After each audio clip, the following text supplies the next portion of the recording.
ವಿಜಯನಗರದ ಅರಸ ಕೃಷ್ಣದೇವರಾಯ ಬರೆದ ಗ್ರಂಥ ಯಾವುದು?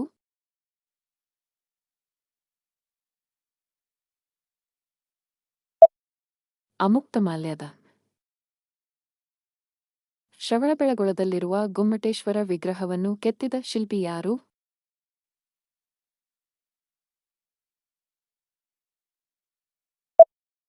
ಅರಿಸ್ಟನೇಮಿ. ಇರುವೆಯಲ್ಲಿರುವ ಆಮ್ಲ ಯಾವುದು?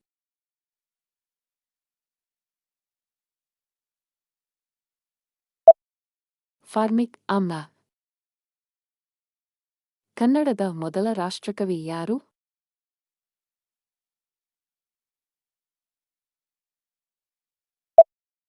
ಮಂಜೇಶ್ವರ ಗೋವಿಂದ ಪೈ.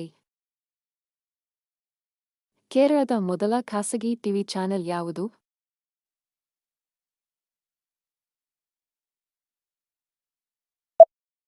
ಏಷ್ಯಾನೆಟ್. ಮನುಷ್ಯನ ಅನ್ನನಾಳದ ಉದ್ದ ಎಷ್ಟು?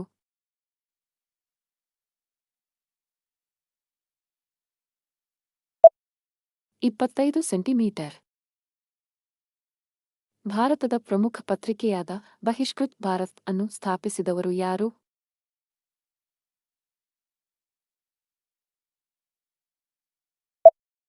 ಬಿ.ಆರ್. ಅಂಬೇಡ್ಕರ್.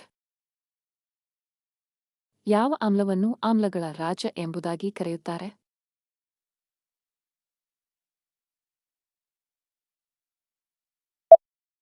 ಸಲ್ಫ್ಯೂರಿಕ್ ಆಮ್ಲ. ಸಿಖ್ ಧರ್ಮದವರ ಪವಿತ್ರ ಗ್ರಂಥ ಯಾವುದು?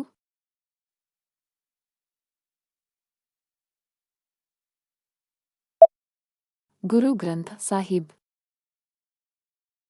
ಫಾಹಿಯಾನ್ ಎಂಬ ಯಾತ್ರಿಕ ಯಾವ ದೇಶದವನು?